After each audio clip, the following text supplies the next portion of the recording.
should end. So when I opened Emiliano Reali's book, I was immediately captivated by its epigraph, "To the stuff of dreams that permeates my life." I couldn't help identifying some Shakespearean resonances in it, namely Prospero's famous claim in The Tempest that we are such stuff as dreams are made on. For Shakespeare's character, the stuff of dreams defines the materials needed to create an illusion. But I dare say, for Emiliano Reali, it is more a matter of illusions, wishes, and hopes that create life. Yet my remark would be incomplete without considering another literary association that immediately resonated in my mind, a reference that can highlight the other side of the coin, the starting point of many stories in Reali's book. I am thinking of an assertion in Joseph Conrad's novel Heart of Darkness. I quote, "We live as we dream, alone." In other words, just as the dreamer exists in a world of his or her own that no one else can experience, it's impossible for someone else to feel what each of us feels individually. Both life and the dream revolve around solitude. The poem that closes Reali's book, Fiore Carnivoro, Carnivorous Flower, reinforces this feeling of isolation. I quote, "You caress me, invade me, but you can't feel my emptiness. I hug you, I seek warmth, but you don't want to warm me." I would argue that with On the Edge, Emiliano Reali strives to bring us out of the darkness of the heart. As we read at the opening of the eponymous story, Sul ciglio del dirupo, On the Edge, fear is black. Yes, if I have to select a color for that sense of terror and oppression that squashes you on your mattress and won't let you get up, it's certainly black. Pitch black with no glimmers, a tar stain that sticks to you and gradually paralyzes and suffocates you. Mystery, on the other hand, is gray. It's the indecision of waiting, uncertainty, not knowing what's going to happen. It's some time now that I've been playing to give some color to my emotions, as though inside me there's a harp with colored strings vibrating with resonance and intensity according to life's choices. All the stories in the collection show us a way out of the loneliness and deprivation of our own selves by encouraging a search for shareable emotions and principles able to help each of us live better, feel part of a community, and at the same time be true to ourselves. To be a dreamer for Reali means to change the world, to choose, take responsibility, and fight for your choices. And all this in the book can be seen through emotions which literally move characters to action. With her partner in her arms, the protagonist of the story, sotto pelle, under the skin, feels that, quote, "For the first time for his life, I will live my own, and with him I'll be immortal." To live life amounts to openness to the new, to choose life with the other, to welcome unforeseen options, like the nuova possibilità, another chance, that Jenny and Valerio are given at the end of that very story, despite previous mistakes and mishaps, the loss of a child to fame and success, a big ego devoid of empathy, superficiality and distraction that devalued reality. But this time, as we will hear, hopefully from the reading that will follow this presentation, I'll be there for you. Together, we'll see this through. This emotional participation involves not only human beings, but nature in general.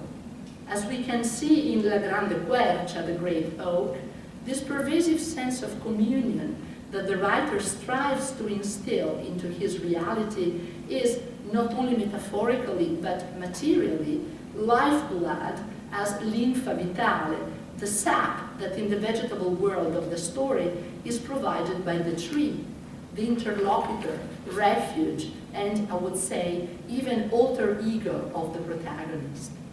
The roots of her past coincide with the roots of the big tree, which define the action of time that brought separation, detachment, and alienation, remain a reference point, a symbol of stability and integrity, able to foster a new beginning.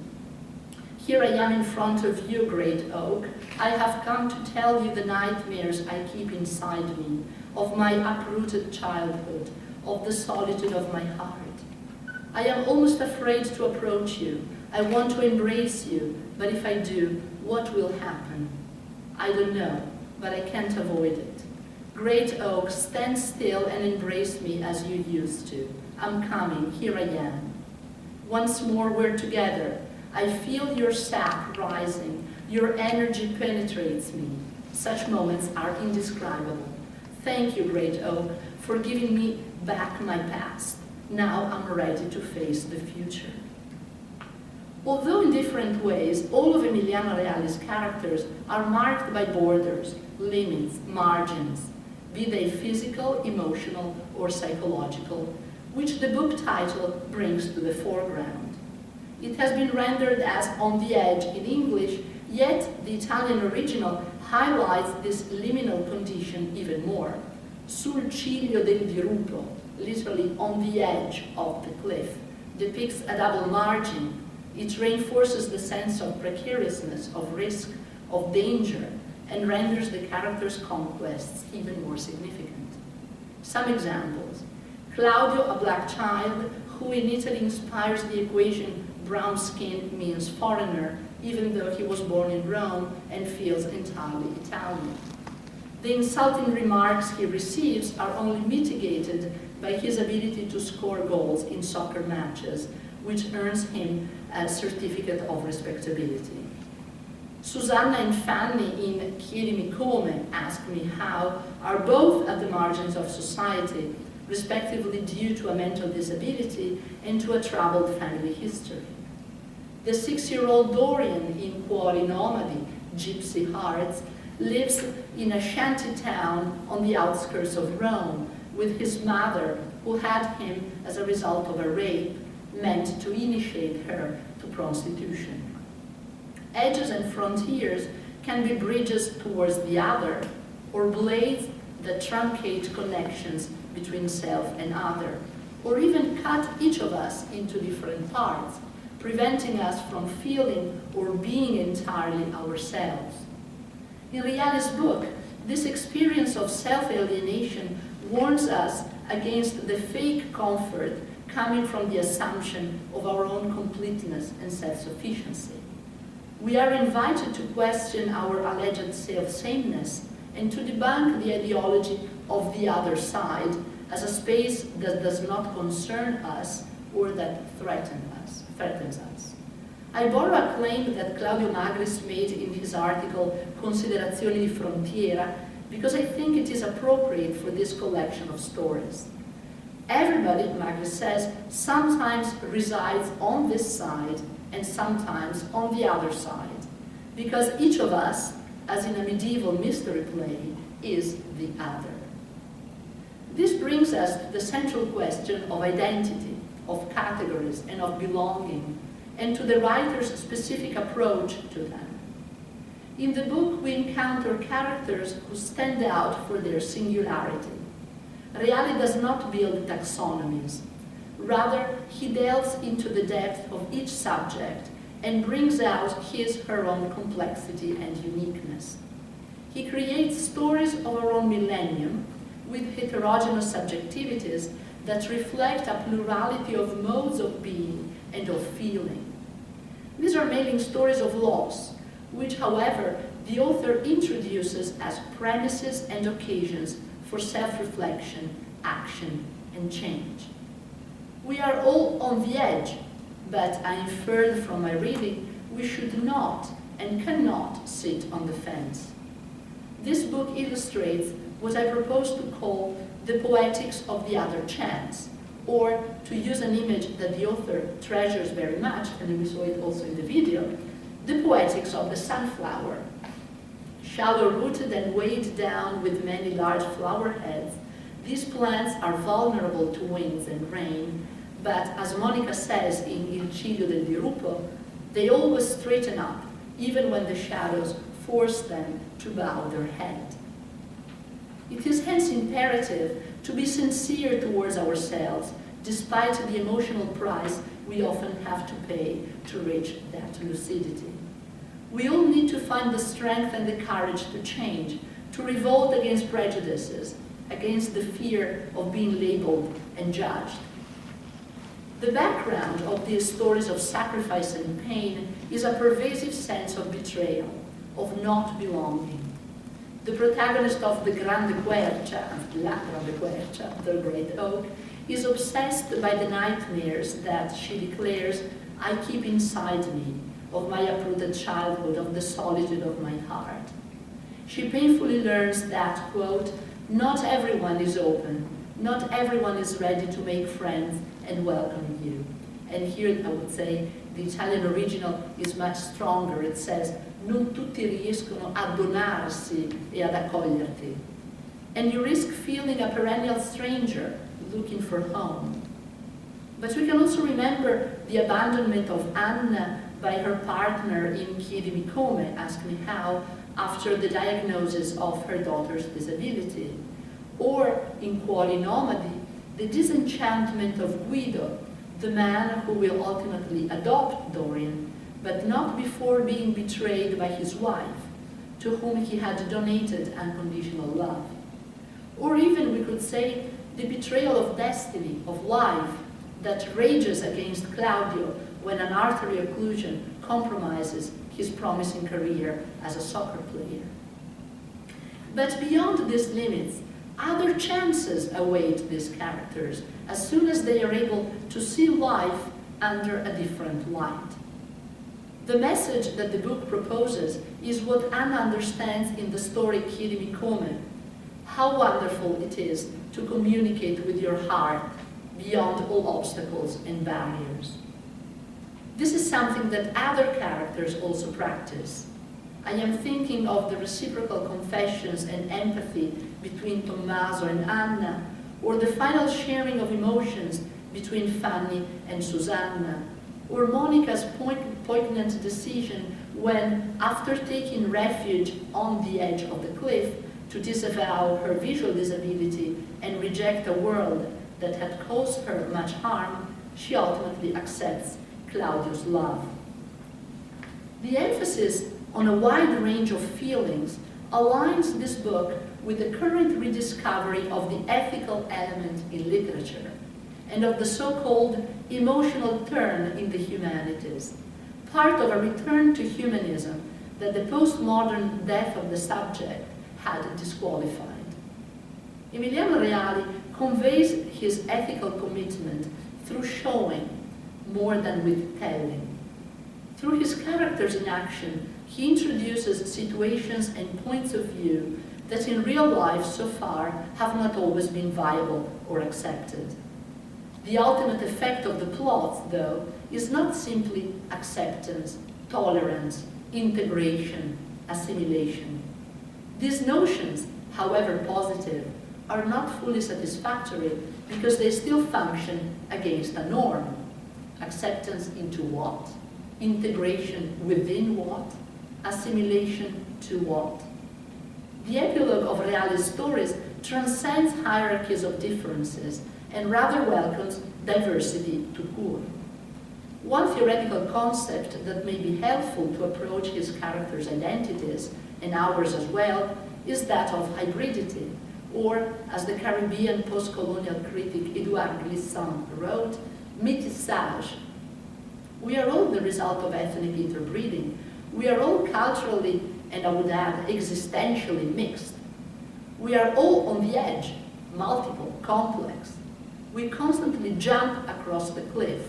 We traverse frontiers. We are all trans, although in different ways, and we are all caged behind the bars of taxonomies, victims of the fanaticism of identity and of the expectations of the other. As the protagonist of the story, The Grotto, claims, you can't leave behind the demons, not even with the most comfortable and nippy gym shoes you've ever seen. They call it waking up. Some people never get rid of them, they say. What should this character's image be? What is his real self? We perceive the lacerating contrast between appearance and reality, and even a deeper factor, namely, in my view, the uncertain in-between, the inability to distinguish between these two extremes. But this is all identity is about. It is not simple pigeonholing. Race, class, gender, and sexuality are hot topics, especially in the US academic and cultural domain. They are crucial promoters of self-awareness, but although they are certainly liberating concepts, if adopted ideologically, unilaterally, they can become as confining as their totalitarian negation. Emiliano Reali's work shows the inadequacy of categories when we need to call attention to marginalized experiences. Are we doing a service or a disservice by labeling them? Are we giving them a voice or are we ghettoizing them? On the Edge, in my view, overcomes the typically Pirandellian drama of the mask that hides our true self, and also Sartre's disenchanted affirmation that l'enfer, c'est les autres, hell is the other. For Emiliano Reali, we need the other, and we are the other. And our intrinsic alterity authenticates the need to share feelings so as to abate the walls of hypocrisy, mistrust, and neglect. I wish to conclude by briefly going back to my opening remarks on the Shakespearean resonances of Reali's epigraph. Our little life is rounded with a sleep, Prospero continues in The Tempest. Our short existence, for the Shakespearean character, is no less than a brief dream in some divine mind, surrounded or rounded off, meaning completed, by sleep. Prospero seems to mean that when we die, we awake from the dream of life into true reality, or at least into a truer dream. Whatever is the use of waking up if it lets you see your demons even more clearly, the protagonist of Reali's story, The Grotto, asks. Isn't it better to sleep with dreams in which you can keep an illusion of sweetness? I am my past, which prevents me from living the present. I am just a child who wants a hug.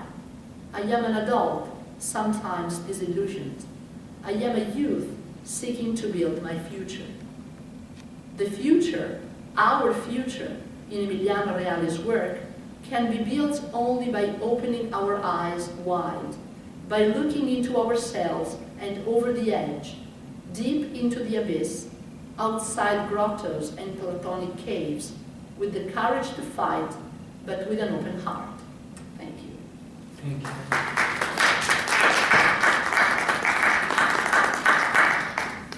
Thank you so much. I think that after this wonderful word and this wonderful explanation about my work,